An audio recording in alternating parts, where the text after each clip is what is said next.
Sonnet 18 is known for the famous line, "Shall I compare thee to a summer day?" And now, 154 sonnet Shakespeare wrote. Sonnet 18 stand out the most. The poem may even reveal who Shakespeare was truly in love with. Hi, I'm ROQUE NAMOC Jr.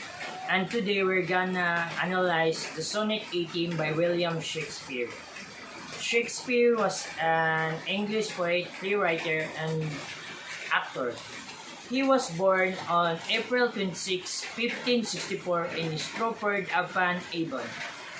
His father was a successful local businessman and his mother was the daughter of landowner.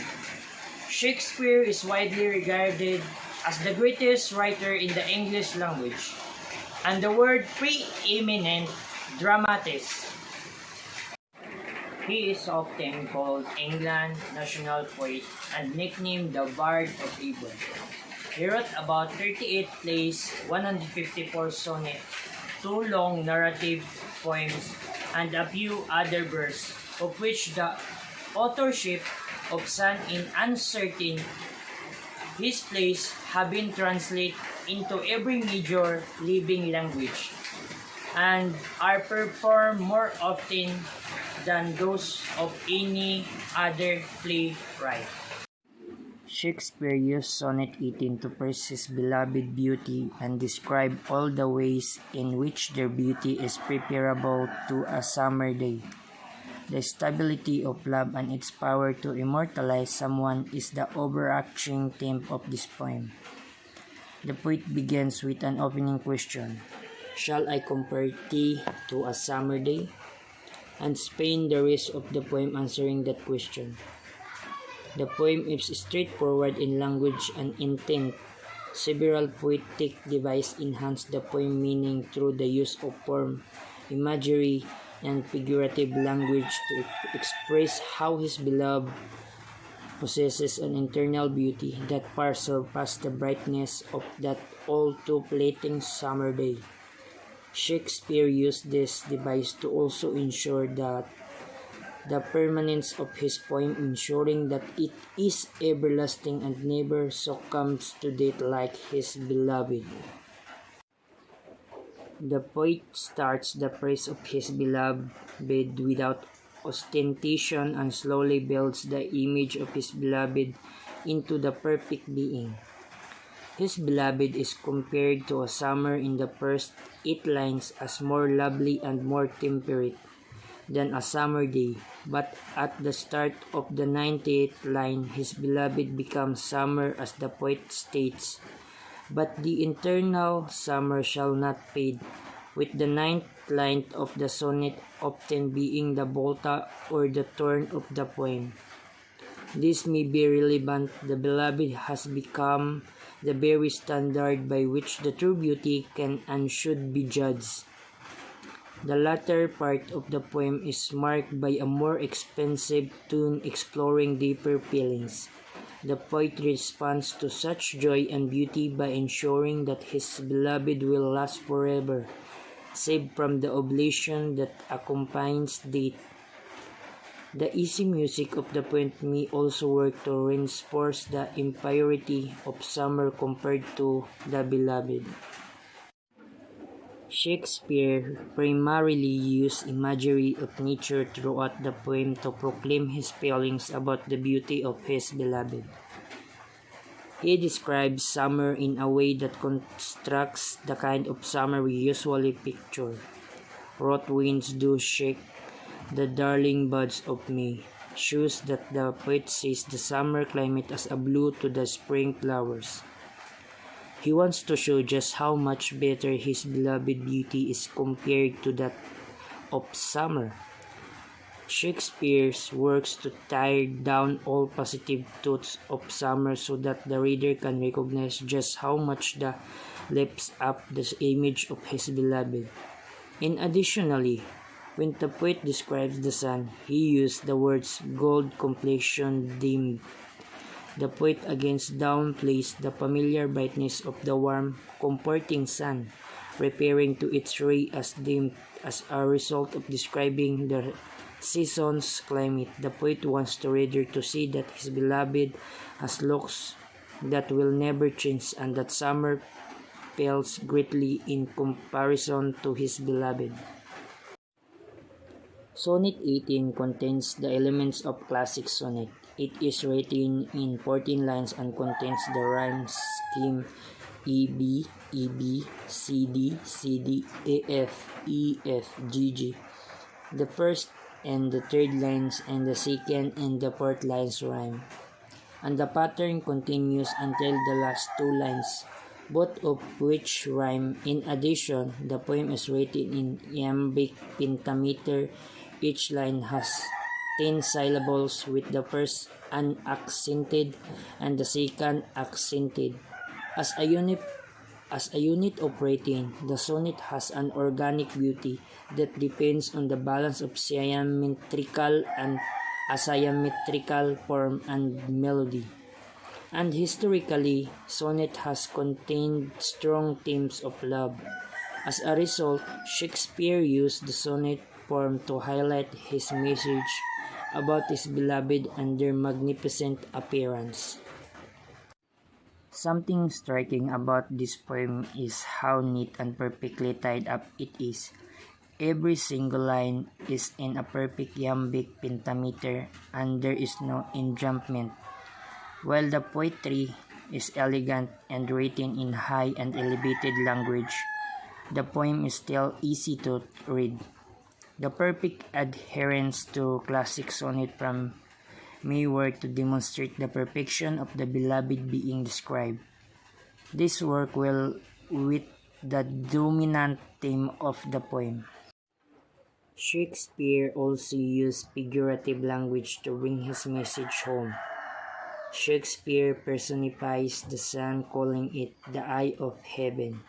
With his gold completion damp, the sun completion damp in comparison to the beloved's, giving the sun a human quality, begins to degrade what we normally consider the powerful, untouchable sun. This helped introduce Shakespeare's theme of emphasizing his beloved lasting beauty. Another personification appears in line 17 when the poet writes, "Nor shall this brag do wonders in his shade." Here the poet portrays Death as a figure who meanders around his shade. The act of equating Death to a human being shows that his beloved transcends all living creature and even acts of nature. The beloved is the ideal figure not only in the poet's eyes, but also in others who will eventually read this poem. The poet's use of figurative language makes his beloved a superior being whose beauty forever shines and whose power can conquer death itself. An instrumental part of making this poem work is that the poet makes it clear of his ability as a poet to eternalize words. The poet makes his known particular in the lines, "So long as men can breathe, or eyes can see, so long lives days, and this gives life today." While the poet is saying that his beloved beauty will last for as long as this poem exists, he is also saying that his poetry will be eternal.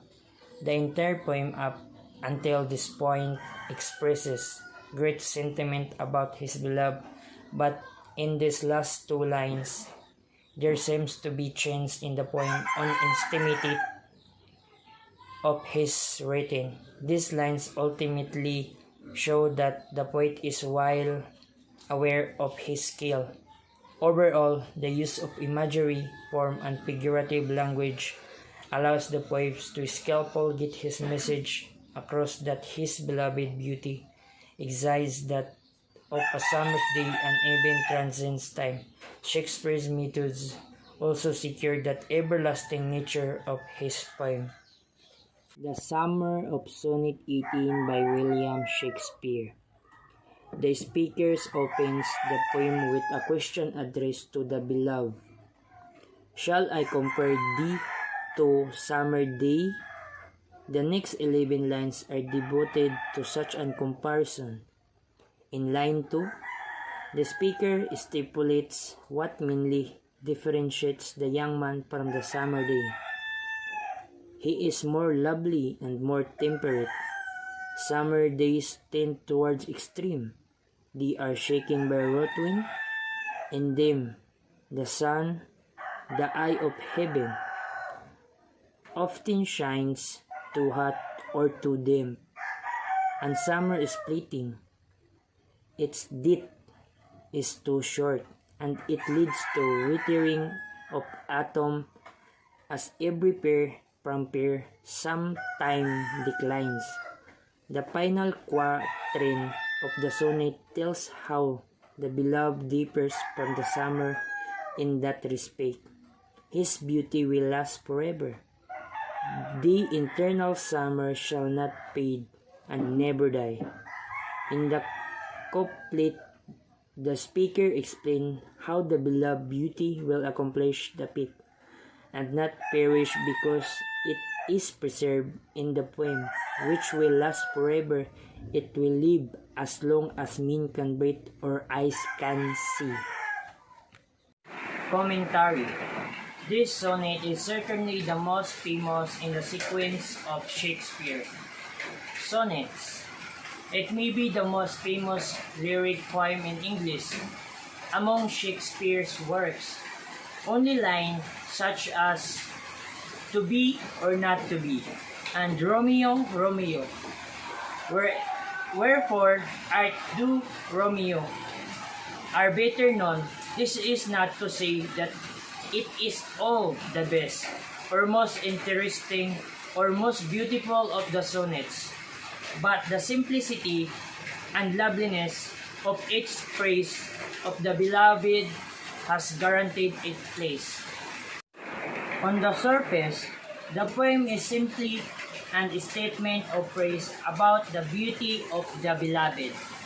Summer tends to unpleasant extremes of windiness and heat, but the beloved is always mild and temperate.